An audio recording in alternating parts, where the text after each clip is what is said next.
Starsand Island's release date is just around the corner, but there's still so much we don't yet know about the game. Well, if you have questions, I might have some answers, because the developers recently revealed tons of new details about this upcoming cozy title.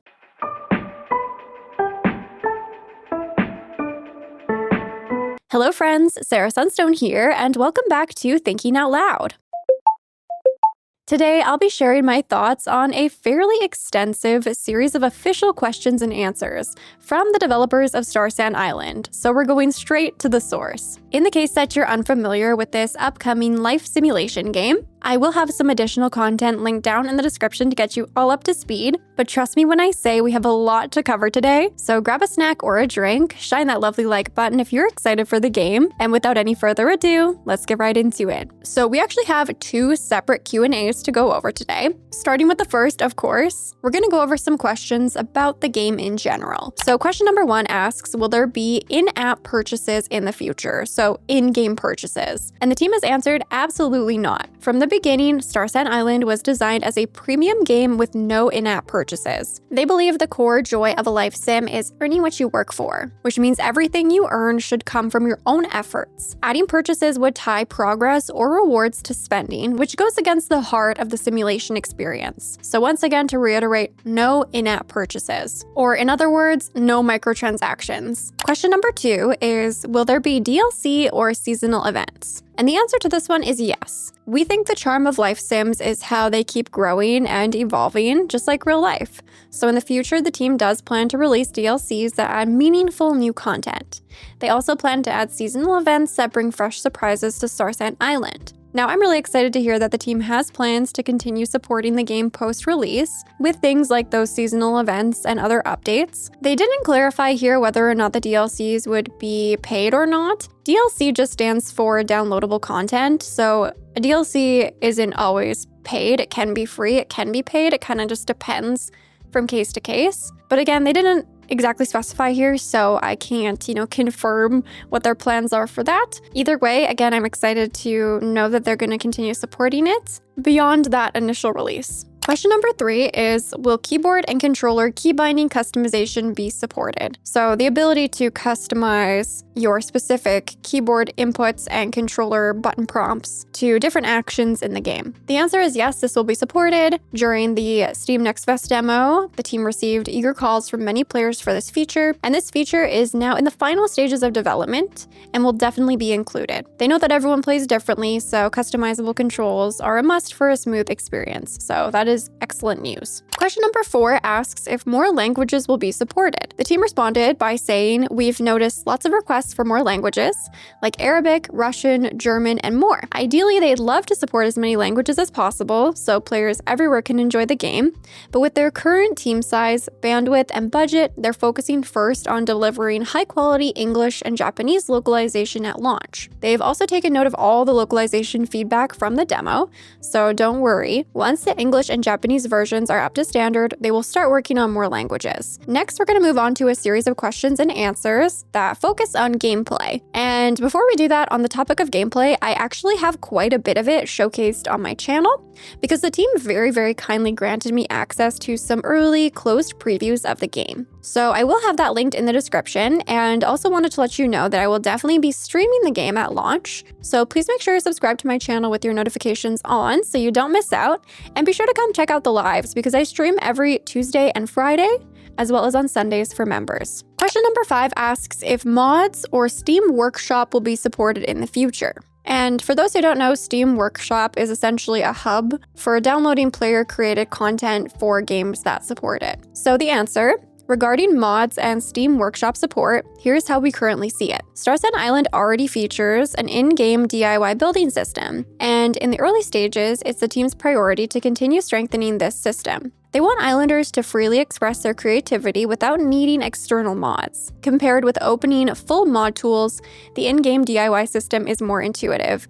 It's also easier to learn and better integrated with the game, so for now they're focused on polishing the DIY system and expanding the variety of building pieces. As for mod tools or workshop support, they will consider them once the in-game systems become fully mature and stable, and after they've evaluated what's technically feasible. I personally would probably rather not see mod support being integrated into Starsand Island, because I do always prefer if the team takes care to implement these like quality of life features and, things that people might want to have modded in. I would much prefer if the team responds to the player feedback and implements it, natively so that it's a part of the game and seamlessly integrated and accessible to all players. Because in order to use mods, you really have to play on a PC, and a lot of folks who will be playing this game will be on the Nintendo Switch 2, Nintendo Switch, PlayStation 5, right? So I feel like once we get into the topic of mod support, it kind of becomes an unbalanced experience for all players to enjoy. So I would prefer, of course, if they would put the features that we'd like to see into the game itself. Question number 6 asks if there will be more character customization options like hair color or separate hats and hairstyles, which is definitely one of the things I really wanted to see.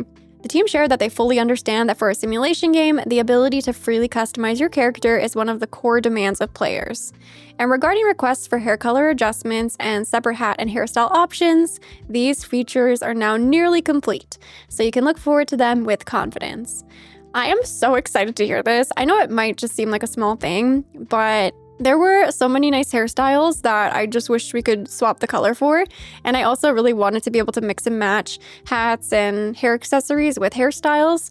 So I'm really excited to know that they are basically almost finished working on this. Question number 7 asks whether the pet system will be expanded and can I have a capybara, which we already know the answer to. But the team shared that they wanted to talk about the pet system a little bit. So this is actually one of the team's favorite gameplay features in the game. They shared that they've actually moved pet system improvements up on their development schedule to prioritize it. And in the upcoming updates, they're going to be focusing on refining pet behavior logic, enriching the ways players can interact with their pets, and further expanding the overall pet raising experience. So although that doesn't share specific details, it does feel like they are going to be really fleshing the system out and making it, a little bit more in depth than what we might come to expect in similar games. Of course, they confirmed that yes, you can have a capybara. I mean, that was no surprise to me because we've played the game, we've seen the capybara, we've, chased after the capybara, given it treats, pet it, tried to adopt it. And interestingly, they actually shared that, in fact, any adorable creature you encounter on Starsand Island can potentially become your companion. So absolutely love to hear that. They also shared that as long as you build a strong enough bond with the animals, you'll be able to take them home and make them part of your family. From NPC buildings to adorable pets, the team wants to create an ideal, cozy rural life. And they also added that the affection system goes beyond just the pets because, ultimately you'll have the option to invite your favorite NPC to live with you. Next up, we're going to go over some questions on the topic of the NPCs, so the non-playable characters. Question 8 asks if the characters will have voice acting. And here the team actually said yes. As for voice acting, rest assured that work has officially begun. They expect that all major core characters will have their own voices at launch. After all, lively voice acting helps bring personalities to life and enhances player immersion. Now, I was just saying in my last video, I need more cozy games to have voice acting. So this is incredible news. Now, I'm not sure to what extent the voice acting will be implemented. It could just be for those more significant character story beats. Or I guess it could be for everything. I personally am going to set my expectations at it just being for like cutscenes and major moments, just to temper my own expectations. But I definitely wouldn't complain if everything was voice acted because honestly, sometimes I just don't want to read and I want to listen, especially in a game like this where you do want to be immersed, just like the team said. Question 9 asks if there will be more NPC professions later, like doctors or architects. So just a little bit of background information before we get into the answer here. In case you're unfamiliar, when you play Starsand Island, you will be picking from an assortment of professions, and some of the NPCs are mentors for those professions. So if you want to go into ranching, you can go interact with a character named Pastel, and she'll introduce you to the ranching profession. You'll check in with her when you complete quests. So that's what they mean by NPC professions, which, also become your professions. So the answer to this is that when they first started building Starsand Island, their vision for the game was actually always much bigger than the usual farming, crafting, fishing loop, which is seen in traditional life sims. From the very beginning, they wanted the island to feel like a real community, filled with many different identities and professions, and each represented by NPCs who show a different side of countryside life. Players will be able to interact with these NPCs, learn their skills, and experience more varied lifestyles on the island. But apparently the depth of each profession will differ, which is why they focused on polishing the 5 core professions first. However, beyond this, the team did share that they will actually continue adding new professions, many of which will arrive together with future DLC content. And as these systems grow, branching storylines and more character-focused narratives will naturally expand as well. So again, I'm really excited to know that they're going to be adding more professions in future updates. I have so many ideas for what those could possibly be, but I'm really loving this whole profession system. I first experienced it with Luma Island, which is another game that I really love, and I feel like it was just such a breath of fresh air to not be forced into farming exactly, and to kind of step outside of the norm, I guess, of what you would experience in a farm or life sim game. So I can't wait to see what sort of unique professions they might bring to Starsand Island in the future. Question number 10 asks if there will be multiple endings or branching storylines for different characters. They responded by saying that one of the defining features of Starsand Island is freedom, and that's why the game doesn't follow a traditional main storyline. Instead, players will discover content at their own pace and in their own way. And right now, they're expanding the world through small, fragmented story moments. They further elaborated that in today's gaming landscape, everyone enjoys life sims differently. Some prefer a slow, peaceful farming routine, while others enjoy a faster pace, optimizing every resource. Both playstyles are completely valid. So, what they hope to deliver is a genuine sense of living freely, not the feeling of being guided or restricted by a main quest. So, even branching storylines wouldn't fully match the experience they want to create. Their core vision, which is to give players a world where they can shape their own rhythm and live the way they want. And that vision is what drives the development of this game. So that wraps up the first developer Q&A. Now we're moving into the Q&A number 2. So the first question for the second Q&A is, the game has so many beautiful photo spots. I'd love to take more pictures, but the current photo mode feels limited. Will there be more customizable parameters and filters in the future? The team did share that they are planning to expand the photo mode in the official release with more settings and filter options. And from the demo, they noticed a lot of players really enjoying taking photos around the island, and that really inspired them. So because of that, they're working on making the photo system more flexible and fun, so in future versions you can capture even more moments you love. They further shared that they're also planning to add photo exports to your local folder, along with in-game features like photo frames where you can display your favorite shots. And these are already being worked on. In fact, I've actually seen the photo frames in the build of the game that I have access to. Love that kind of a little feature, because you could take a picture with like one of your favorite characters and then put it up on the wall, which is so cute. Question number 2 asks, how extensive will multiplayer interactions be? Can we only visit each other's islands and hang out? Or will we also be able to build islands and farm together? Which is a great question because we don't know a lot about multiplayer just yet. So the team shared that for multiplayer, they want to give every islander as much freedom as possible. They've always imagined Starsand Island as a cozy place where you can hang out, celebrate festivals, and enjoy life with friends together. So in multiplayer mode, you'll have access to the whole island, including the moonlit forest and even future DLC areas. When it comes to gameplay, they want multiplayer to feel friendly and cooperative, so building the island together will be absolutely supported. Hosts can also set permissions so friends can help build, move things around, or even redesign parts of the island. And to keep things smooth, only one person can edit the same spot at a time, but you can all work on different areas at once. And yes, farming, fishing, and weeding together are all in. They've even looked into adding mini games like poker and mahjong later on. So it seems like we'll be able to do essentially everything that we could do on our own for the most part, maybe with a few exceptions, in multiplayer. And over and above that, the team has plans to add additional fun multiplayer mini games, so even more to look forward to. I'm still curious to know exactly how the co-op system will work. Will it be kind of like by an invite? So I could invite any of my friends over, they can go back to their island later, and then I could invite new friends again in the future. Or is this kind of a situation where you're all bound to the same save file and you're working on things together, and those are kind of the people you've committed to playing that game with? So still have questions about that, but I love hearing that, we'll be able to do all these activities together. I think that's awesome. Question number 3 asks, if the full version has significantly more content, will the system requirements be higher? So I'm imagining higher than what they're listed as currently on their Steam page. The team responded by saying that they totally understand everyone's concerns about system requirements, and for now they're mainly focusing on adding more gameplay content, like new islands that they're planning for the full release. Which, first of all, new islands? Hello? We're just gonna drop that information like that and move on? Back to system requirements, they are apparently mostly affected by scene complexity, object density, and the number of characters. So the system requirements will not increase much, and they don't want us to worry about it. But also, they are continuously optimizing performance, so they do expect things to keep improving over time.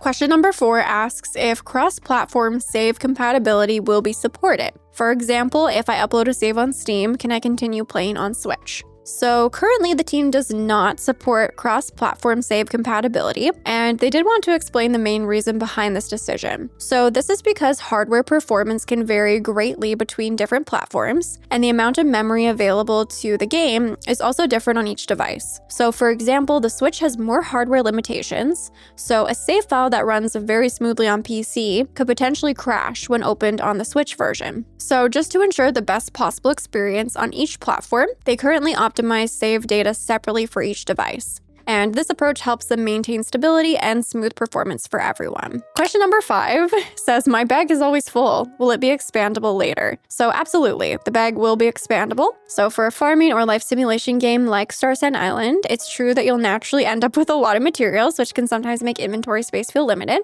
So to address this, they've made several improvements. First, they've divided the inventory into different categories, such as separate bags for important items and for furniture. And they've also organized those into different tabs. So this should greatly reduce the feeling of running out of space, which is true. And the second thing they're doing to improve this is that they're adding a new feature called the Realm Box. And this allows you to remotely take items from your storage and use them directly without needing to carry everything in your bag. So don't worry, they've put a lot of thought into improving the bag space issue. You'll be able to experience these inventory improvements in upcoming test versions and in the full release. And they've put a lot of effort into optimizing the system, so they hope it makes inventory management much more comfortable. Couple thoughts here. The first is just, I love the idea of a realm box. I love the idea of items that are in my storage automatically being picked up by crafting systems that are on my plot. The second thing that I just wanted to comment on is that they said we'll be able to experience these improvements in upcoming test versions and in the full release. So I'm not exactly sure what test versions are talking about because the game is supposed to be releasing February 1st. So I don't know what tests they're doing between now and then. I'm kind of hoping they're maybe just referencing the demo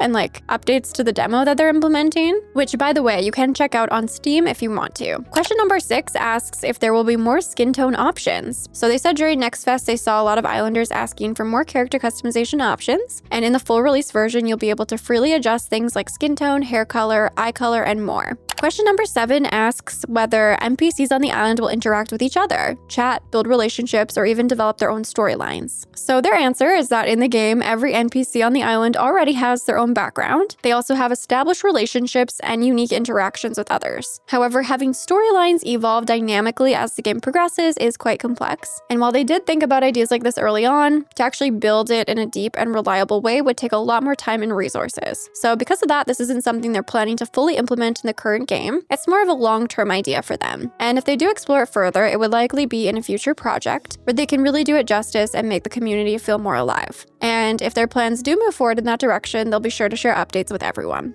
Question number 8 asks if we can expect more romanceable NPCs. And the answer to this is yes. As you might have seen in the recent PV, they're gradually introducing some new characters, which I definitely noticed, and I think many of you did too. So the full release will include more romanceable NPCs. So far, they've revealed 7 female characters and 4 male characters, but more are on the way, including additional male options. So don't worry. They will keep introducing new characters as development continues, and they hope that we'll get to meet them very soon. And I'm hoping we get to meet at least, if there's going to be 7 female, 7 male, I'm hoping we get to meet the other 3 male characters before the release, so we can start, deciding who our top picks are going to be. So fingers crossed. Question number 9 asks if there will be more festivals on Starsand Island in the full version. So the answer is that seasonal festivals are a big part of the Starsand Island experience, and the team has already finished developing 2 festivals. So when you first arrive on the island, there will be a beach festival early on, and later you'll also experience some traditional festivals. But they are continuously developing even more events, so their goal is to let everyone enjoy a richer and more fun experience on Starsand Island. It is a little bit interesting to me that it seems like only 2 of the festivals are complete. Not that there's any certain number of festivals that's required for a full release game, but I would say I usually expect 1 per season. So it does seem like even though the game is releasing February 1st, that they are still very active in development and definitely plan to support the game with a lot of updates post-launch. So it kind of seems like this is going to be a bit of a different release schedule or launch experience than what we might be used to, where the base game launches and then we have waves of regular updates from there on out. This is just speculation. They haven't confirmed that, but just the way they're talking about how much they're still working on developing, just a month ahead of the release, that's kind of the vibe I'm getting. So we will see. And the final question of the second Q&A says, I saw robots in the PV. How do I get them? Can they eventually create a fully automated self-sustaining farm? As you may have seen, robots can be unlocked and crafted later in the game. They work just like other tools and are part of the normal crafting and progression flow.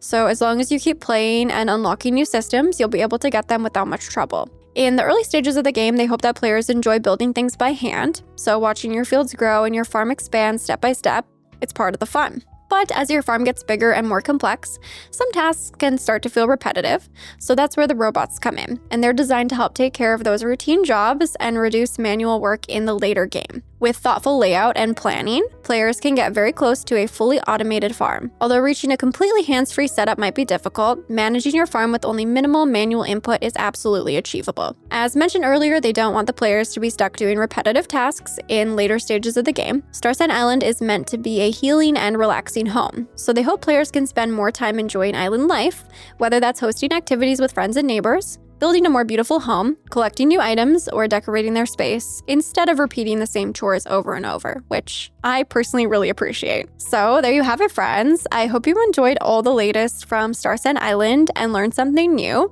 I certainly did. I feel like we got lots of confirmation about things that were kind of up in the air. But I also have more questions now about some things. So again, only time will tell, but as always, I'd love to hear your thoughts down in the comments. Anything and everything, I always love hearing from you. And with all that being said, thank you so much for watching. I love you all. And until next time, take care.